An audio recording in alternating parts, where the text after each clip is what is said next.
Hey, it's Nina, and today I want to share 3 things that are really important when you are on stage and leading worship. But first of all, I haven't been on here for so long. I wanted to hear how you're doing.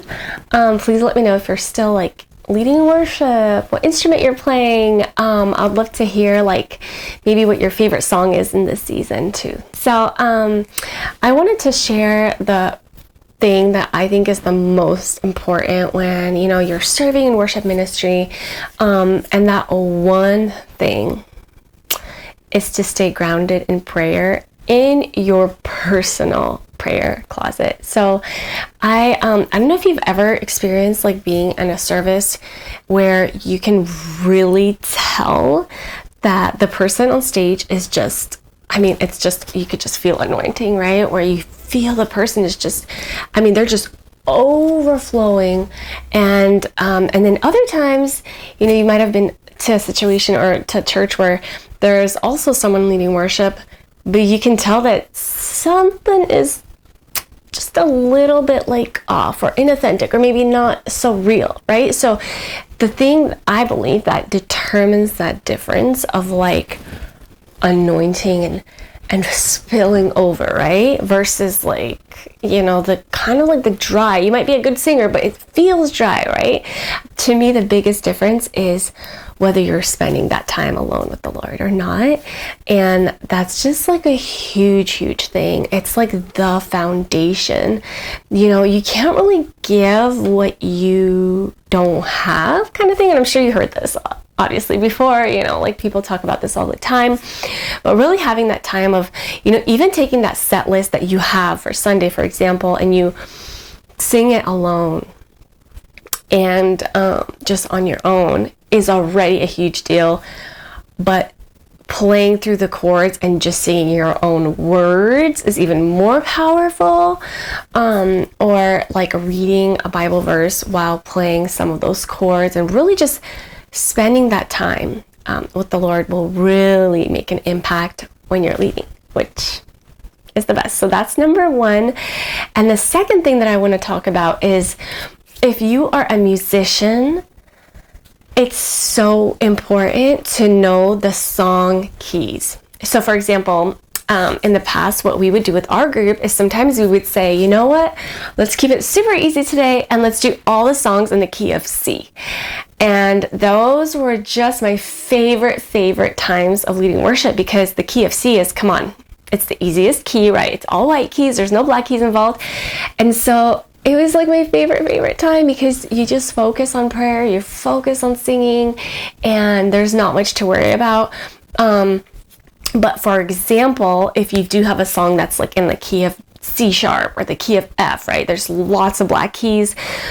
If that's the case, I would say it's so important before to kind of memorize that song scale.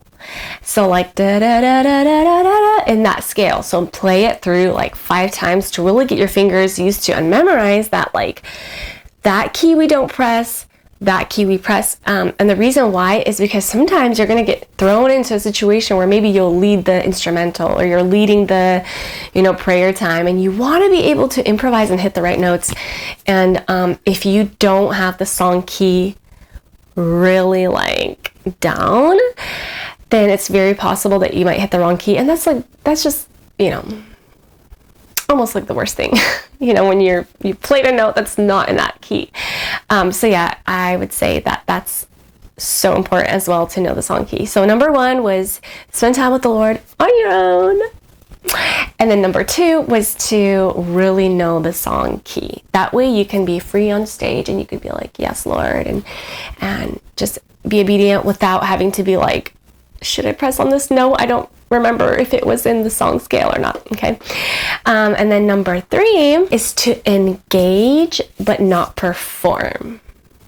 So there's a difference between just performing and singing and doing your best and listening to yourself sing, whether you have the in-ear monitors or so that's great. But I think that's the number 1 thing that distinguishes worship from a concert is that when you are worshiping, you almost are engaging, and essentially you're inviting the congregation to experience God's presence, right? So it's a little bit different. And so I'd say that if you're able to engage with your audience in any way, like the posture, the things, if you're able to lead into prayer, or if you're able to sing, like spontaneous singing, that really gets people to engage, because it's not just a song that's performed. It's like, hey, let's worship him together, right? It's such a congregational togetherness that happens during worship, and that is very different than just like performing. But I'd love to share a story. I love stories, but when I would lead worship, I was more comfortable with singing than speaking. So like for me personally, I can sing, I can do like a spontaneous singing, but when it comes to like having to lead and engage people, it was a little bit harder for me. So for the season where I was still learning that, I actually, whenever I would lead worship, I would always grab a friend with me who was on our team, and her gifting was speaking.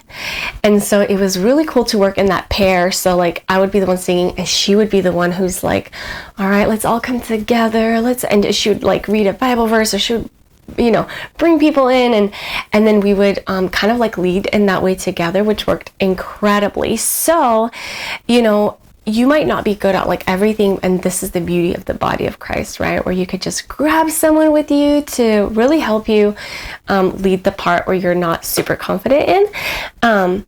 But that's not to say that you have to be like, all right, I don't have to do that. I would still like practice speaking out, even when you're just like alone with the Lord, like be like, Lord, what would you want me to say? How do you want me to bring this up? And I think, the engagement part of it is important to grow in. So instead of saying I'm not good at it, you could say, Lord, how do you want me to engage with the audience today? And if it means just sharing like, all right, let's stand up and worship the Lord together. Just those. How many words is that? Let's stand up and worship the Lord together. It's like 8 words. So even adding those like 8 words, or, saying like, his presence is such a gift. His presence is such a gift. So that's 6 words, right? So just like something, if you're able to like slowly tap into like speaking or inviting people in. So the first one is like just spending time with the Lord. The best out of all the tips. It's the main one. The second one is, if you're a musician, really know the song key, really know the scale and what you can, that's just going to help you improvise. And then number 3 is to just engage with the people instead of just perform. But yeah, I'll see you in my next video.